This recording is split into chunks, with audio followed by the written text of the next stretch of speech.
Assalamualaikum warahmatullahi wabarakatuh. Alhamdulillahil ghafurur rahim. Allahumma salli ala nabiyil hashimi Muhammad wa ala alihi wa sahbihi wa sallim taslima. Amma ba'du. Yang terhormat guru kita tercinta Buya Yahya beserta keluarga, semoga Allah Subhanahu wa taala senantiasa memanjangkan umur beliau dalam ketaatan serta sehat walafiat dan juga memudahkan segala urusannya, baik urusan dunianya maupun urusan akhiratnya, terutama dalam urusan dakwahnya. Amin amin ya Allah ya Rabbal alamin. Dan tak lupa yang kami hormati para hadirin, pemirsa Al-Bahjah TV dan pendengar setia Radioku Network dimanapun Anda berada. Alhamdulillah, segala puji bagi Allah Subhanahu wa taala atas limpahan nikmat dan karunia-Nya hingga pada kesempatan kali ini kita bisa bersilaturahmi bersama dalam program spesial Ramadan bertabur pahala dalam kajian spesial Zawiyah Duha dengan mengkaji kajian kitab Hadis Jibril. Maka dari itu, persiapkan hati dan pikiran kita untuk menyimak ilmu-ilmu yang akan beliau sampaikan. Langsung saja kepada guru kita tercinta Buya Yahya dengan segala hormat kami persilahkan. Allahumma sholli ala Sayyidina Muhammad. Allahumma sholli ala Sayyidina Muhammad. Udhkuru salat ala Nabi Muhammad.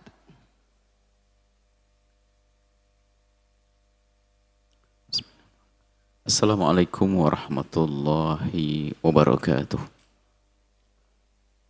Alhamdulillah. Nahmaduhu wa nasta'inuhu wa nastaghfiruh. Wa na'udzu billahi min syururi anfusina wa min sayyiati a'malina. May yahdihillahu fala mudilla lahu wa man yudlil fala hadiya lahu. Wa asyhadu an la ilaha illallah wahdahu la syarika lahu. Asyhadu anna sayyidana Muhammadan abduhu wa rasuluh. Allahumma salli wa sallim ala habibina sayyidina Muhammad wa ala alihi wa ashabihi wa tabi'ina lahum bi ihsanin ila yaumiddin. Allahumma ya rabbana as'aluka ilman nafi'a wa na'udzubika ya rabbana min ilmin la yanfa' wa amalin la yurfa' wa qalbin la yakhsha' wa 'ainin la tadma' wa nafsin لا تشبع إنك أنت على كل شيء قدير. إنا يا ربنا في هذا الشهر الكريم على حسن الصيام وحسن القيام وارزقنا يا ربنا التوبة قبل الموت والشهادة عند الموت والجنة بعد الموت. أما بعد. Yang kami cintai, kami muliakan para rindu ridha Allah, para pecinta baginda Nabi Muhammad sallallahu alaihi wasallam. Alhamdulillah kita bisa bergabung kembali bersama-sama merenungi, berusaha untuk memahami hadis Jibril yang terkandung di dalamnya pilar-pilar agama. Kita sudah sampai kepada rukun yang keempat dari rukun Islam, yaitu melaksanakan puasa. Allah Subhanahu wa taala berfirman dalam Al-Qur'an surat Al-Baqarah 183, ya ayyuhalladzina amanu kutiba alaikumusiyam. Wahai orang yang beriman, kutiba maknanya diwajibkan kepada kalian untuk berpuasa. Kama kutiba alal ladzina min qablikum, seperti diwajibkan kepada umat terdahulu. Jadi kewajiban berpuasa itu adalah bukan kekhususan umat Nabi Muhammad. Jadi umat dulu ada kewajiban puasa. Dan umat Nabi Muhammad juga wajib puasa. Jadi kewajiban puasa ini adalah sama, pernah ada kewajiban puasa untuk umat terdahulu. Hanya perbedaannya adalah puasanya umat Nabi Muhammad adalah ditempatkan oleh Allah di waktu yang spesial. Kemudian di waktu tersebut diberi oleh Allah bermacam-macam kelebihan karena untuk umat manusia termulia.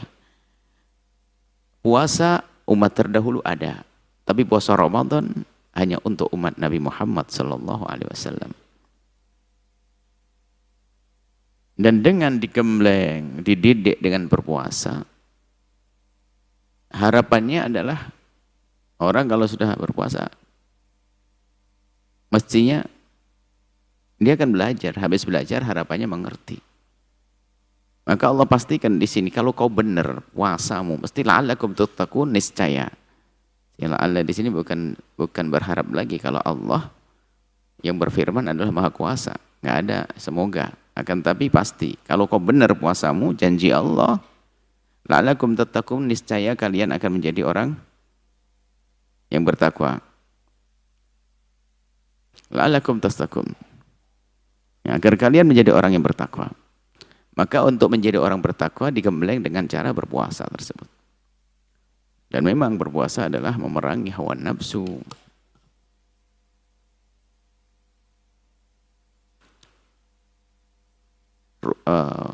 Makanan-makanan kita sendiri di rumah-rumah kita. Minuman segar kita simpan di kulkas-kulkas kita. Air-air kita, sirup-sirup kita. Tapi kita tidak boleh makan di siang hari. Karena hanya untuk patuh kepada Allah. Spesial. Maka itu ilmu kejujuran ada di situ, ilmu kesabaran ada di situ dengan berpuasa. Kalau memang orang faham betul, mengambil makanannya sendiri di rumah aja nggak mau, mustahil mengambil makanannya orang di luar sana, makan yang haram. Harapannya kan begitu menjadi orang bertakwa. Dalam hadis disebutkan Nabi Muhammad SAW bersabda, Anna Arabiyan, ada seorang pegunungan. Arabi adalah orang desa lah, orang kampung. Dengan kepolosannya. Tidak mengada-ngada, nggak ada. Biasa orang yang polos, orang kampung. Ja'ila Rasulillah, datang kepada baginda Nabi Muhammad SAW, Tha'irar Ra'si. Dalam keadaan rambutnya itu adalah nggak rapi. Rambut yang terurai, acak-acak. Kemudian Faqala bertanya, ya Rasulullah, wahai Rasulullah, akhbirni madza faradallahu alayya minas salat. Apa yang Allah wajibkan kepadaku dari amalan salat? Saya ingin tahu ya Rasulullah, salat apa yang wajib atasku? Kan salat banyak. Kalau sekarang kan kita tahu ada duha, ada ini. Salat yang wajib apa ya Rasulullah? Faqala Nabi menjawab, as-salawatil khamsa. Diwajibkan kepadamu salat 5 waktu. Sudah tahu semuanya, zuhur, asar, maghrib, isya, subuh. Ila anta tawa syai'an, kecuali engkau ingin melakukan tambahan. Oke, sunnah, qabliyah, ba'diyah, duha. Artinya maksudnya selain itu adalah sunnah. Selain itu dari yang kau kenali adalah sunnah. Wakala kemudian dia bertanya lagi orang tersebut, akhbirni ya bima faradallah alayya minasyam. Apa yang Allah wajibkan kepadaku tentang puasa? Puasa kan banyak. Qala Nabi menjawab syahra Ramadhan, puasa bulan Ramadan. Tok, enggak ada kewajiban lagi. Illa anta tawa'a syai'an. Adapun selebihnya adalah sunnah.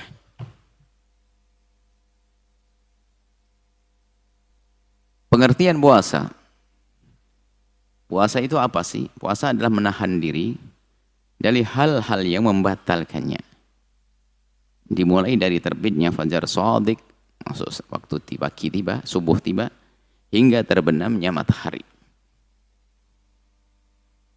Mulai dari terbitnya fajar shadiq. Fajar ada 2 fajar. Fajar kadhib adalah benderang yang tampak di ufuk timur, melambung ke atas. Jadi enggak merata. Hanya seperti kelihatan cerah begitu. Tapi di kiri kanannya tidak ada. Tapi kalau sudah fajar shadiq itu di ufuk timur, merata. Merata. Dari selatan ke arah utara. Jadi merata, meluas. Jadi kalau sudah ada benderang atau cerah di ufuk timur, itu namanya fajar shadiq. Dari saat itulah waktu subuh tiba. Bersama masuknya waktu subuh adalah berakhirnya waktu untuk boleh makan dan masuklah waktu untuk berpuasa. Kalau kita, adapun yang selama ini kita panut, kita patuhi daripada takwim, penanggalan atau imsakiyat lah istilahnya, waktu yang ditentukan oleh Depak dan sebagainya, boleh kita percaya dan kita sah bersandar dengan itu. Dengan catatan memang tidak bertentangan dengan di alam kenyataan. Karena itu hanya sekedar menghadirkan dugaan. Tapi kalau ternyata berbeda dengan kenyataan, yang kita pegang kenyataan. Misalnya waktu zuhur disebutkan di dalam takwim tersebut, imsakiyat atau jadwal waktu. Waktu zuhur itu dituliskan jam 12.05 menit. 12.05 menit. Masuk waktu zuhur. Cuman di alam nyata, 12.05 menit itu matahari belum tergelincir, maka nggak boleh dipatuhi dong itu. Maka yang kita patuhi adalah di alam nyata. Sehingga kita lihat tuh matahari belum tergelincir. Belum tergelincir ke arah barat. Masih, bahkan belum tegak, bahkan belum di atas kepala lurus. Agak sedikit ke kiri, agak sedikit ke arah timur. Maka belum masuk waktu zuhur. Yang penting kenyataannya. Dan ilmu untuk menetapkan waktu itu ilmu yang dianggap. Jadi ilmu itu ilmu yang dianggap. Penghitungan-penghitungan seperti itu ada ilmunya. Dan sah. Dan rata-rata memang tepat. Kalau ada tidak jauh-jauh amat perbedaannya. Nah, apapun bentuknya itu untuk menghadirkan tuan praduga. Praduga tentang waktu zuhur, diduga waktu zuhur sudah masuk. Sebab kita tidak boleh sholat kecuali kita sudah menduga waktu sudah masuk. Adapun orang dulu nggak pernah berpatokan dengan itu semuanya. Kalau waktu siang bisa melihat langsung ke depan musola, itu ada semacam bangunan kecil, ukuran tingginya kurang lebih adalah 1,5 meter lah, setinggi dada begitu, atau lebih rendah lagi, lebarnya adalah panjang kurang lebih 0,5 meter. Situ ada besi meninggi ke atas, kemudian di situ ada tanda-tandanya. Itu sebenarnya untuk memahami kalau nanti bayangan sudah di sini berarti waktu zuhur. Kalau bayangannya sampai di sini waktu asar, gitu loh. Jadi ada enggak tahu apa namanya, lupa kita. Mungkin ada yang ingat istilah di Jawa itu, di kampung dulu. Harus kembali kita kepada hal-hal begitu. Sekarang gara aplikasi nggak bisa kenal lagi begitu. Sekarang orang ngertinya aplikasi. Orang dulu nggak kenal aplikasi, kebalikannya. Itu dzon saja. Makanya kalau bertentangan dengan kenyataan, yang kita ikuti kenyataannya. Itu dalam dugaan saja. Baik. Hukum puasa. Makanya tadi definisi puasa kan menahan diri dari hal yang membatalkan puasa. Kita tidak akan bisa puasa dong kecuali kita tahu apa yang membatalkannya. Kan begitu. Puasa adalah menahan diri dari hal yang membatalkan. Kita tanya lagi, apa yang membatalkan? Maka dalam buku fikih praktis langsung tutup poin, Buya membahas tentang hal-hal yang membatalkan puasa. 9 hal yang membatalkan puasa. Dalam fikih praktis, tolong kembali pada fikih praktis. 9 hal yang membatalkan puasa. Karena itu harus tahu baru berpuasa nanti. Kalau tidak tahu itu gimana bisa puasa? Kemudian setelah itu, hukum puasa Ramadan. Hukum puasa Ramadan adalah wajib bagi orang yang telah memenuhi syaratnya. Maka ada syarat wajib puasa di sini kami tuliskan. Agar bisa disebut sebagai orang yang berkewajiban melaksanakan puasa, seseorang harus memenuhi beberapa syarat. Yang jika salah satu dari syarat itu tidak terpenuhi, maka dia tidak wajib berpuasa. Syarat itu jika tidak terpenuhi, maka menjadilah orang tersebut tidak wajib berpuasa. Orang yang tidak terpenuhi syarat itu ada 9. Nah, syaratnya ada berapa? Ada 7 kurang. Tapi orangnya jadinya 9 nanti. Maka dalam buku fikih praktis saya sebutkan 9 orang yang tidak wajib berpuasa. 9 hal yang membatalkan puasa, 9 orang yang tidak wajib berpuasa. Ini Islam. Yang pertama syaratnya harus seorang muslim. Maka orang yang tidak beragama Islam tidak wajib berpuasa. Biarpun di akhirat nanti dituntut dosanya tidak berpuasa. Yang kedua adalah baligh. Orang yang belum baligh tidak wajib berpuasa. Tapi bukan berarti anak kecil tidak kita ajari berpuasa. Maka biarpun dia belum baligh, masih anak kecil, asalkan dia sudah sampai umur 7 tahun, bagi orang tuanya wajib mengajari puasa semampunya, tentunya tanpa harus ada ancaman. Sebab selagi belum balik tidak wajib berpuasa. Dan dia tidak berpuasa. Dan jika ia tidak berpuasa maka tidak dosa. Tapi kalau sudah umur 7 tahun wajib bagi orang tua untuk mengajari kewajiban-kewajiban dan meninggalkan haraman. Mulai menutup kerudung wajib jika anak kita anak gadis umur 7 tahun. Jangan dibiarkan begitu saja. Adapun balik kita bahas ini masalah ini dalam hal bahasan fikih praktis. Balik ada tanda-tandanya. Orang ada balik adalah umur 9 tahun keluar mani bagi laki-laki perempuan. Spesial tambahan perempuan umur 9 tahun keluar darah haid. Jika ternyata belum keluar darah haid, belum keluar mani di usia 9 tahun, maka ditunggu sampai umur 15 tahun. Kalau sudah mencapai sempurna 15 tahun, maka saat itu dia dianggap sebagai orang yang balik dengan umur. Ini ada pembahasan yang kita hadirkan dalam fikih praktis. Dan ini sengaja kami hadirkan secara singkat sebab kita intinya pengenalan kepada kewajiban puasa. Syarat wajib puasa. Kemudian berakal. Yang tidak berakal tidak wajib puasa karena nggak bisa diperintah, nggak bisa dilarang. Dia ngerti jangan makan, dia tidak ngerti jangan makan karena tidak berakal. Kemudian syaratnya adalah suci dari haid dan nifas. Seorang wanita yang dalam keadaan haid dan nifas tidak wajib berpuasa. Tadi wajib mengqadanya. Umir Nabi qada isyam belum umar bi qada sholati. Kita diperintahkan wanita untuk mengqada puasa tapi tidak diperintahkan untuk mengqada salat. Mampu, bagi yang tidak mampu tidak wajib berpuasa. Orang menemukan dirinya lemah sekali, tidak wajib berpuasa.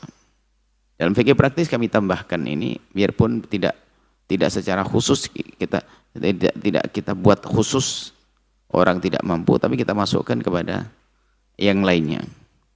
Kami tambahkan di situ, misalnya begini, ada orang bekerja keras.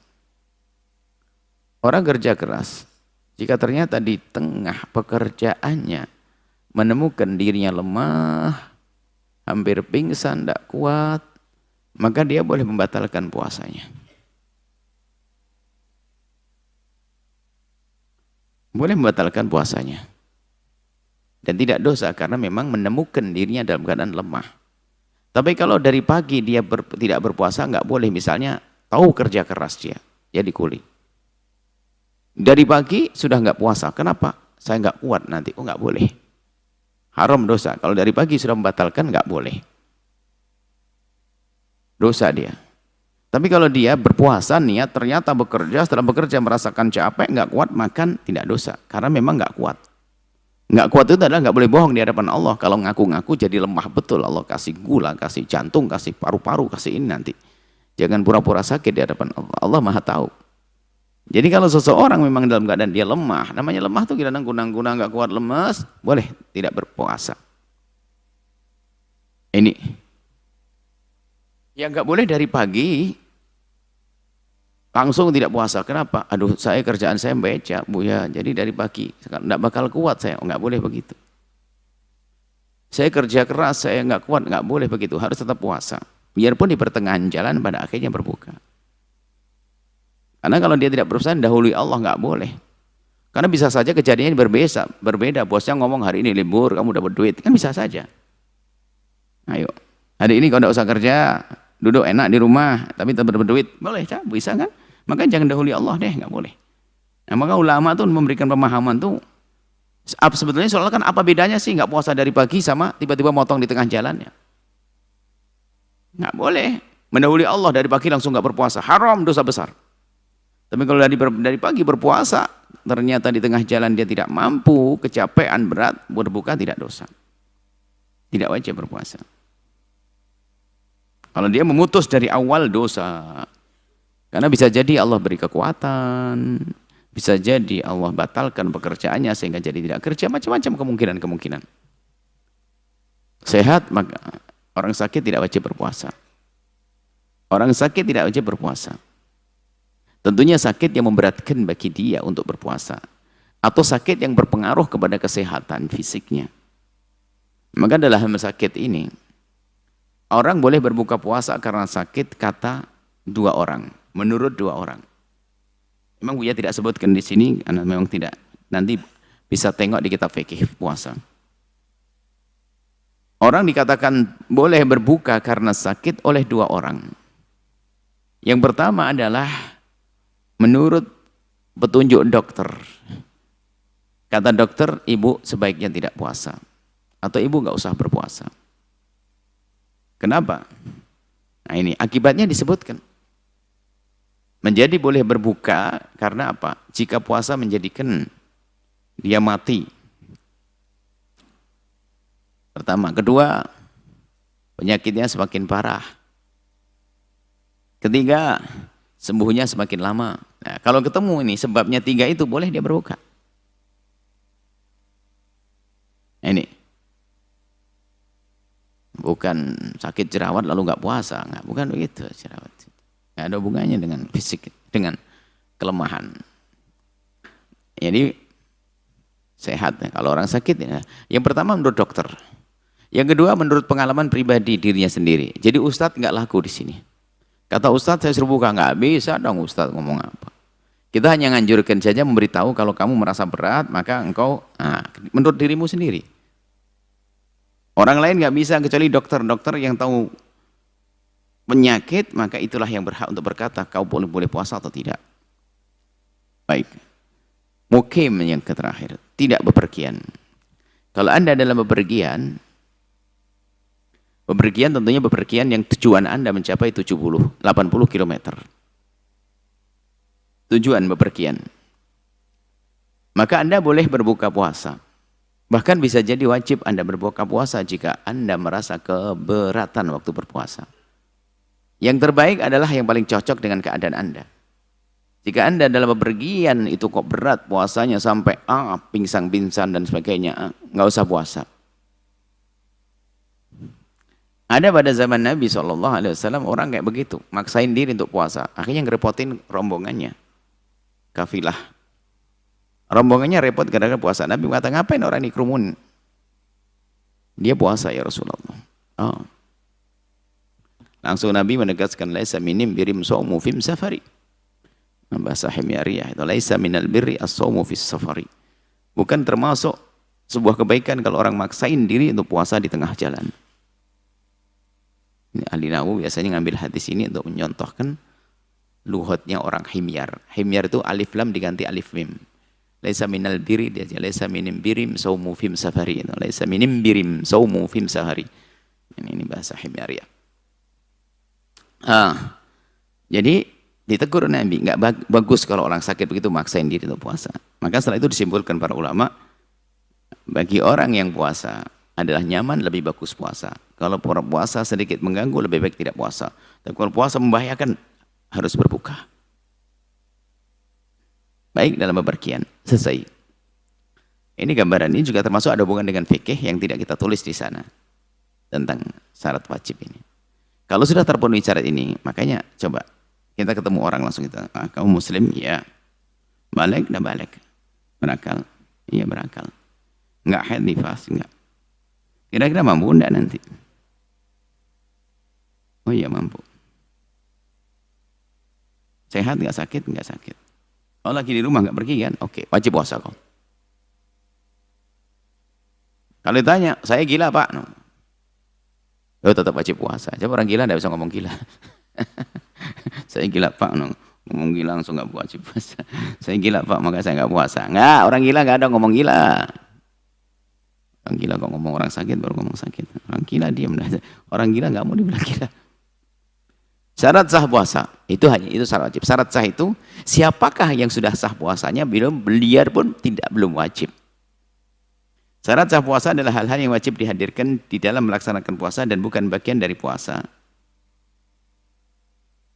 Jika syarat ini ditinggalkan tanpa udzur, maka puasa tersebut dianggap tidak sah.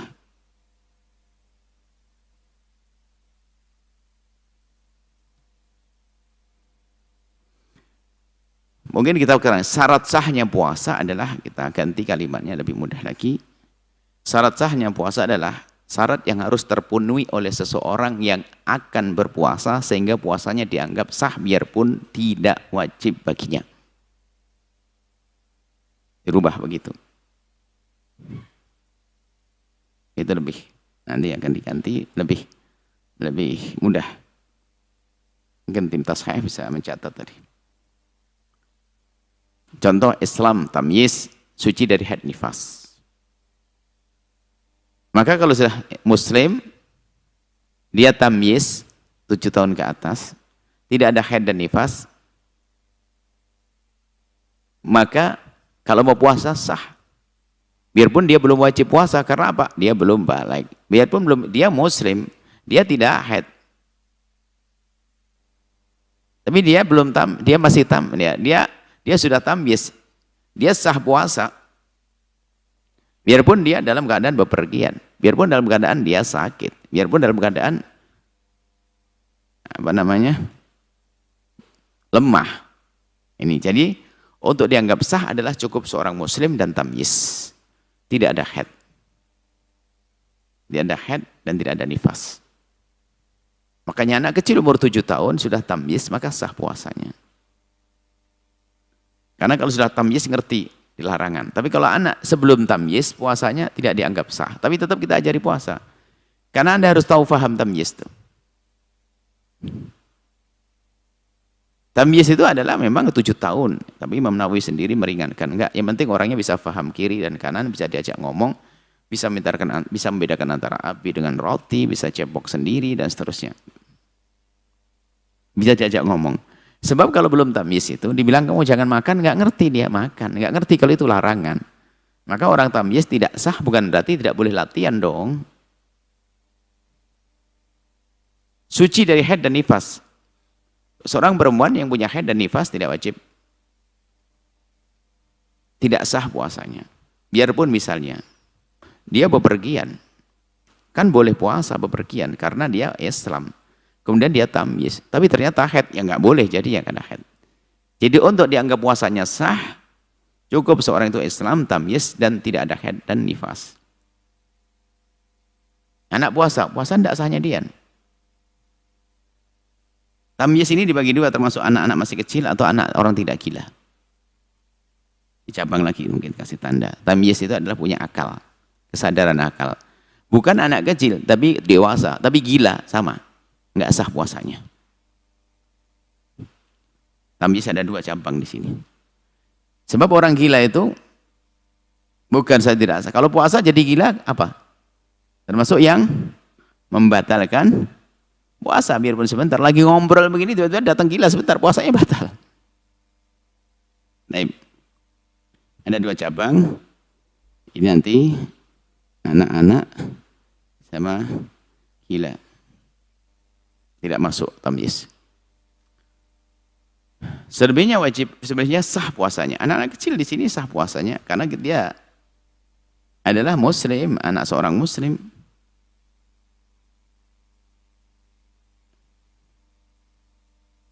Baik.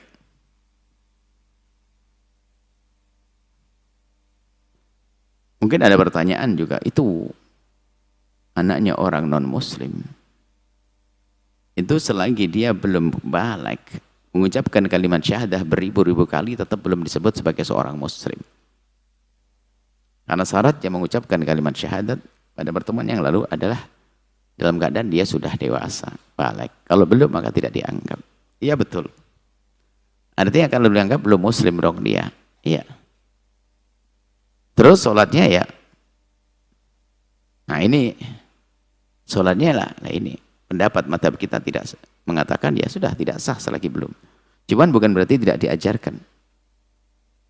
Tapi kan repot begitu. Alhamdulillah kita ada mazhab yang lain seperti mazhabnya Imam Abu Hanifah dan sebagainya. Ukurannya yang penting dia punya kesadaran, ada akalnya, kemudian dia berikrar, mengucapkan kalimat syahadat, dianggap sebagai seorang muslim, sholatnya sah.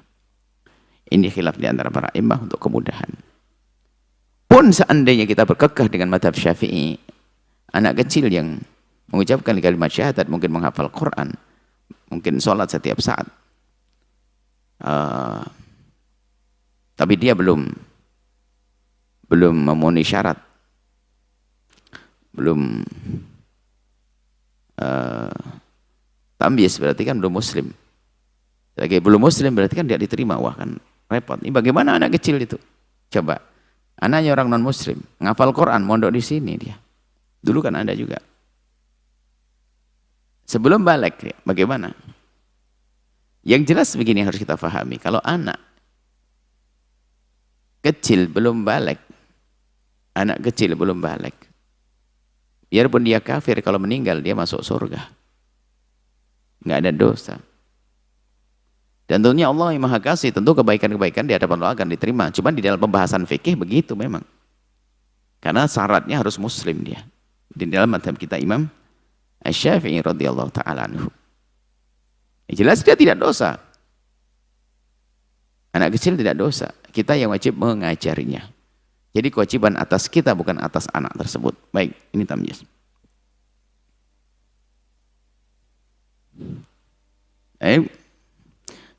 Orang tidak wajib puasa.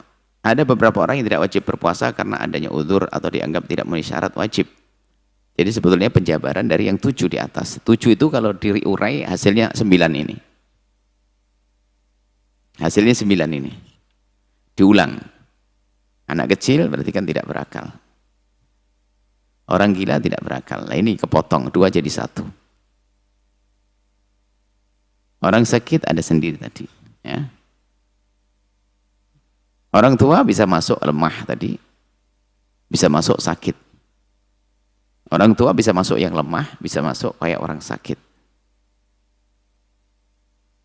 Bahkan sakit yang nggak ada obatnya.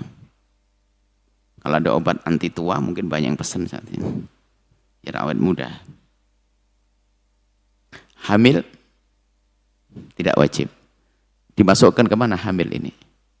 Lemah. Coba rincian begitu. Menyusui lemah. Anda laki-laki tidak pernah menyusui, nggak pernah kebayang. Dan menyusui itu energinya diambil oleh sang anak.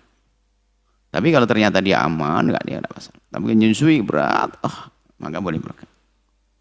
Haid, nifas jelas. Musafir tadi ada, mukim. Jadi dari sana diurai jadi ini pembahasannya. Inilah yang kami hadirkan dalam fikih praktis 9 orang yang boleh berbuka puasa dengan rinciannya. Baik, hukum meninggalkan puasa tanpa udzur. Hukum meninggalkan puasa tanpa udzur.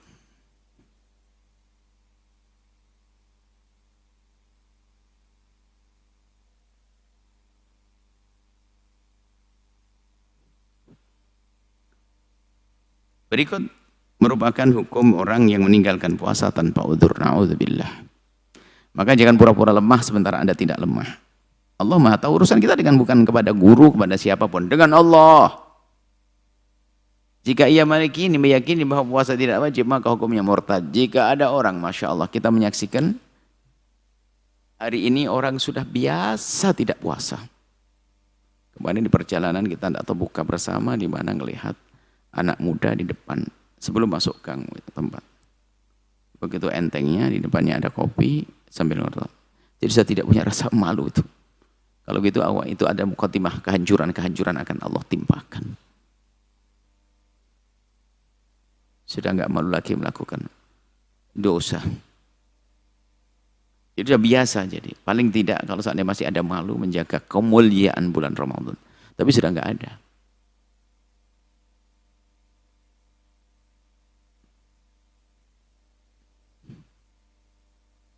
Dia bukan musafir, tetangga rumah. Kita bertanya siapakah mereka ini. Orang sini aja Bu ya. Sedih. Jika ia meninggalkan puasa dan masih meyakini bahwa puasa adalah wajib, maka ia telah melakukan dosa besar. Tahu puasa wajib, dosa besar. Kalau mengatakan puasa tidak wajib, murtad dia kafir. Maka jangan sampai ada di antara kita meninggalkan puasa. Tolong pembahasan lebih luas tentang puasa. Kembalilah kepada buku fikih praktis tentang puasa dengan judul 9 hal yang membatalkan puasa dan 9 orang yang boleh berbuka puasa. Itu kemudahan uraian yang kami hadirkan saja untuk mempermudah orang belajar fikih. Selesai, Masya Allah. Kita lanjutkan rukun iman yang ke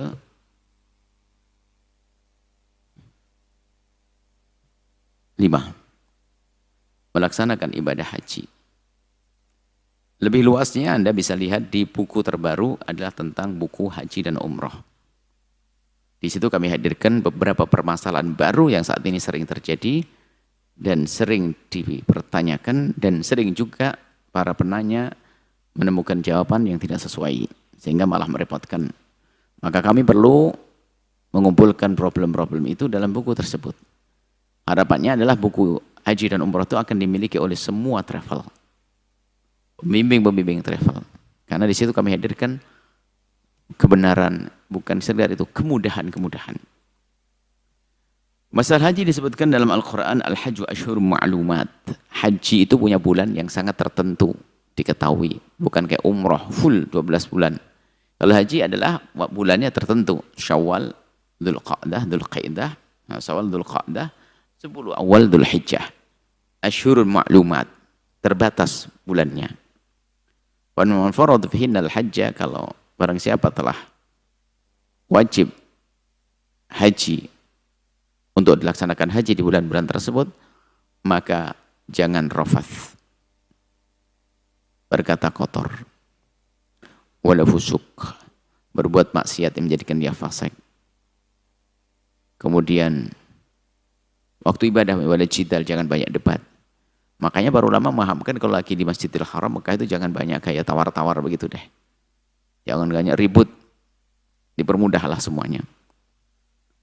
Wa ma taf'alu min khairi ya'lamhu Allah. Apa yang kamu lakukan dari kebaikan, Allah Maha tahu.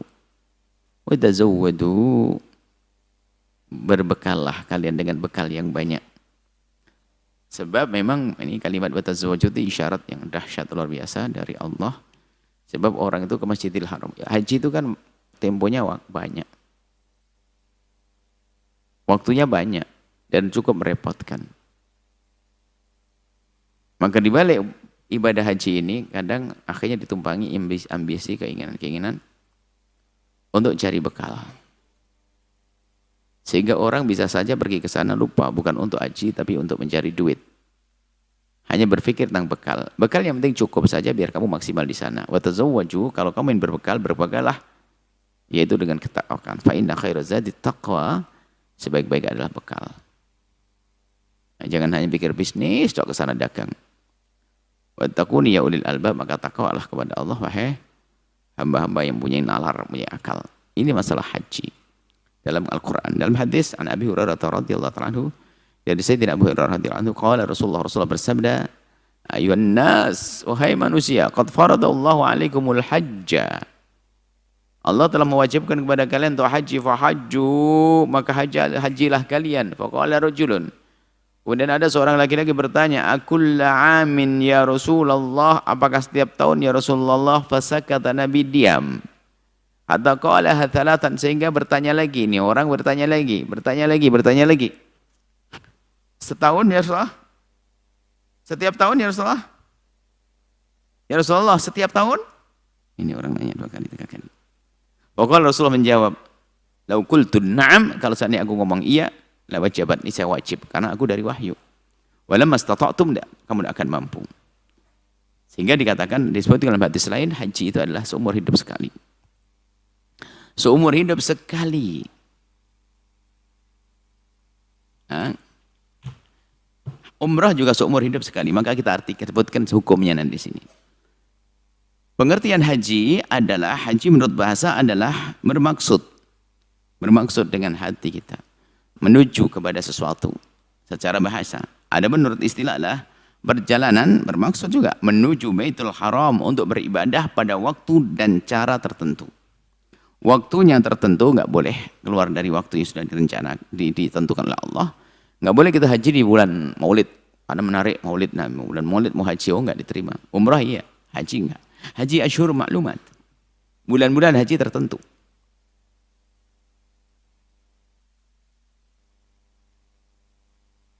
Baik, hukum haji.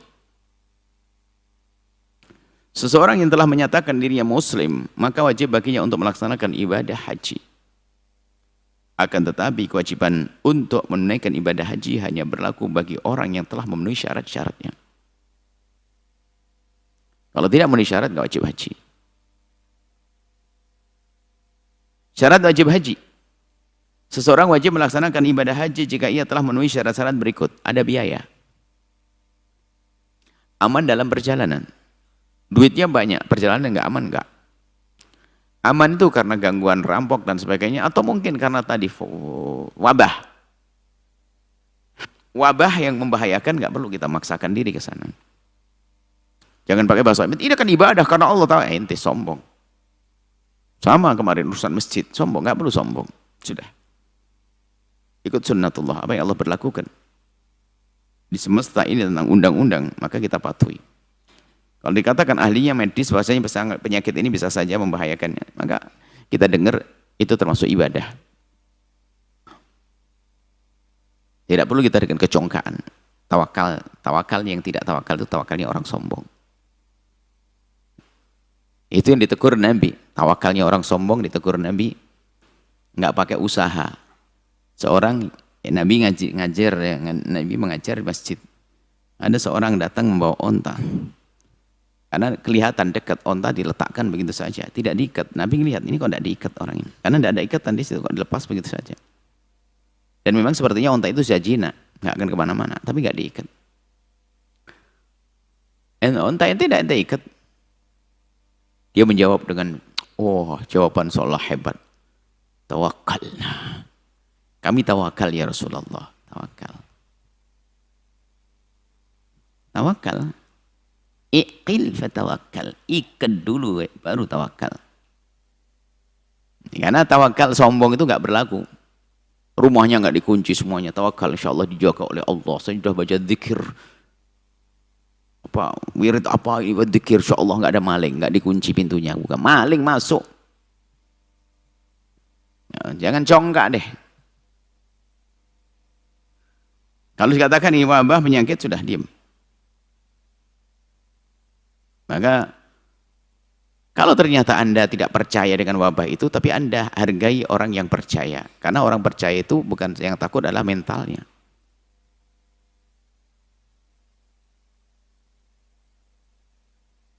Perasaannya. Anda orang yang sudah tawakal tinggi karena mungkin Anda waliullah. Sudah ada kabar kalau Anda tidak akan sakit. Anda pun nggak boleh nyakiti orang lain dengan cara apa? Misalnya mohon maaf, sudah semua pada pakai masker, Anda tidak. Anda mengganggu. Mungkin secara pribadi Anda sudah sangat tawakal, tapi di kiri kanan Anda tidak punya tawakal seperti Anda. Kalau Anda masih begitu buka masker zaman itu, kita ini sudah aman. Anda menyiksa mereka. Mereka bingung, nggak nyaman. Maka gaya tawakal dalam kecongkaan ini juga nggak diterima dalam beribadah. Hargai orang lain. Seperti itu. Jangan biasa dengan kecongkaan. Nah,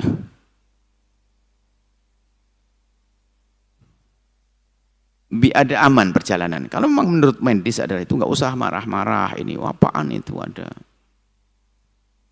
Karena secara termasuk umroh tidak boleh kemarin demi keamanan itu ya.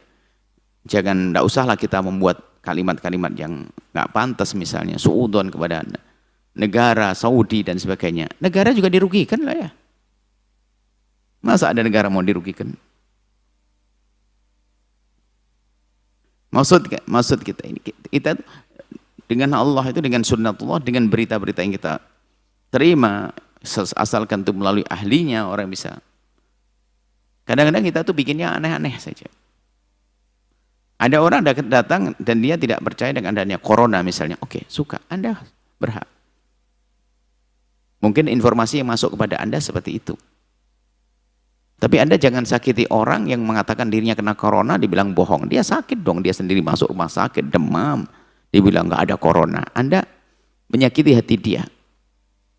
Apalagi pamannya meninggal gara-gara COVID, misalnya. Nah, kok Anda bilang nggak ada?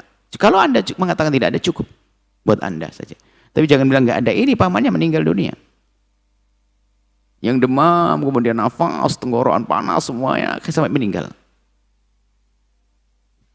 Setelah meninggal kan mati syahid, kena wabah, kena ta'un. Mestinya orang dibilang kena COVID kan bangga. Cuman sekarang ada juga isu di-COVID-kan. Bahasa-bahasa lainnya. Kalau COVID beneran ya mati syahid.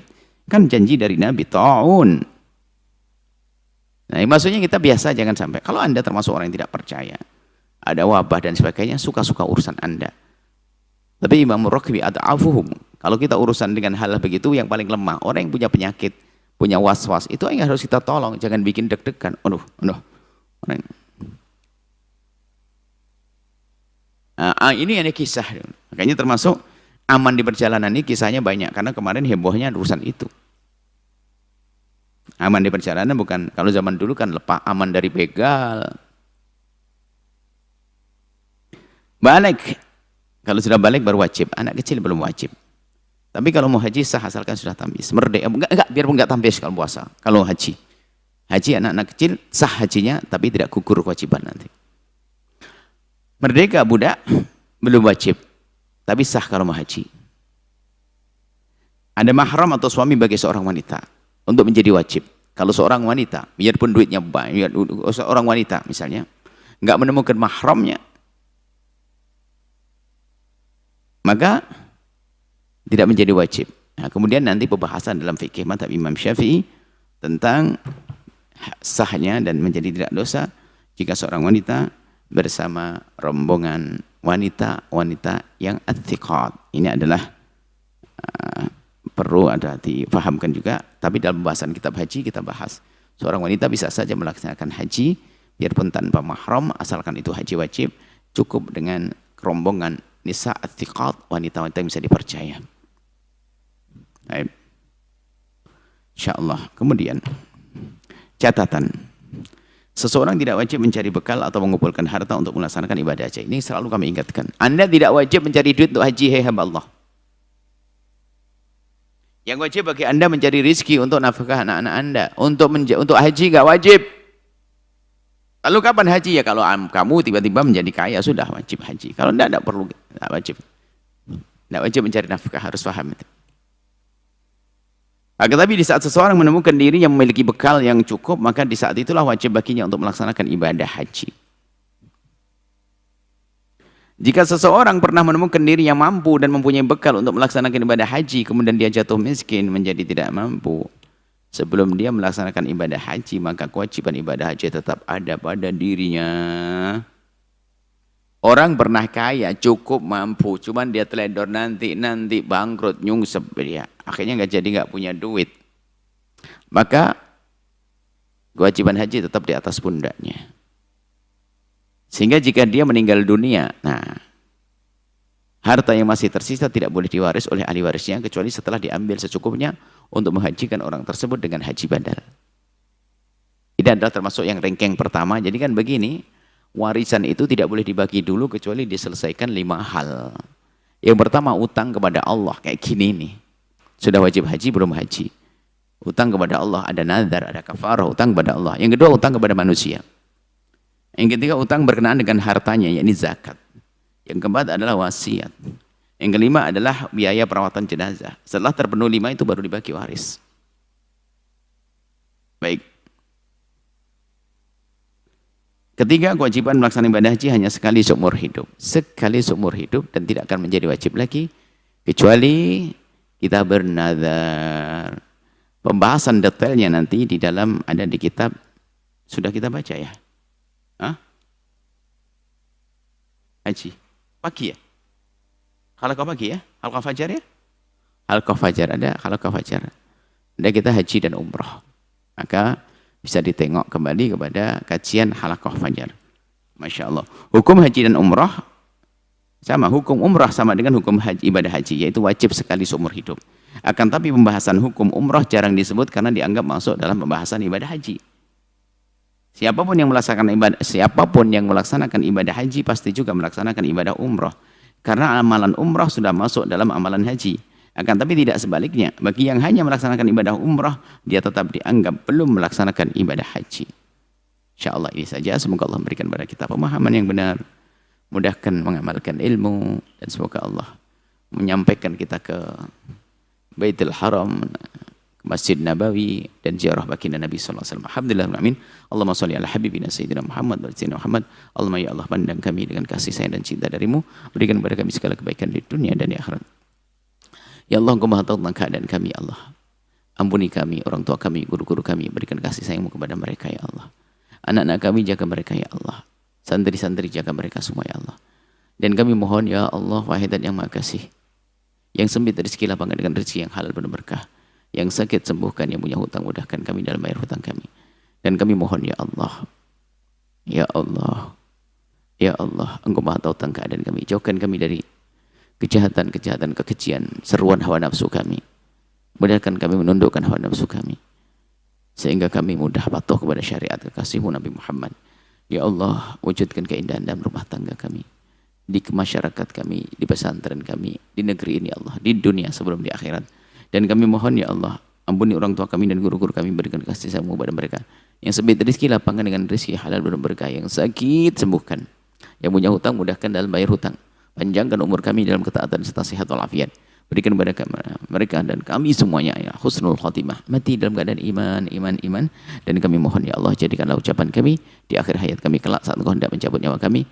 Kami ingin saat itu ya Allah, hati dan lidah kami mampu mengucapkan kalimat agung dan mulia, la ilaha illallah Muhammadur Rasulullah, la ilaha illallah Muhammadur Rasulullah, la ilaha illallah Muhammadur Rasulullah sallallahu alaihi wasallam.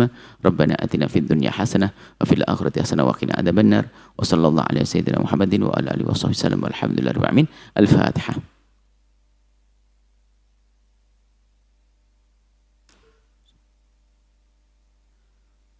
Makasih, mohon maaf dan mohon doa selalu. Wabillahi taufiq wal hidayah. Assalamualaikum warahmatullahi wabarakatuh. Waalaikumsalam warahmatullahi wabarakatuh. Syukran jazilan kami haturkan kepada guru kita tercinta Buya Yahya atas ilmu-ilmu yang telah disampaikan. Semoga kita semua dapat mengamalkannya dalam kehidupan kita sehari-hari. Amin amin ya Allah ya Rabbal alamin. Baik, demikianlah majelis kita pada kesempatan kali ini. Tetap istiqomah untuk mengikuti program Ramadan bertabur pahala yang selanjutnya, yaitu Madrasah Ramadan setiap sore di bulan suci Ramadan. Saya Muaz Abdul Aziz Damanhuri beserta kru yang bertugas mengucap pamit undur diri, mohon maaf dan mohon doa selalu. Marilah kita tutup majelis yang mulia pada kesempatan pagi hari ini dengan doa kafaratul majlis. Subhanakallahumma wa bihamdika nashhadu an la ilaha illa anta nastaghfiruka wa natubu ilaik. Wassalamualaikum warahmatullahi wabarakatuh.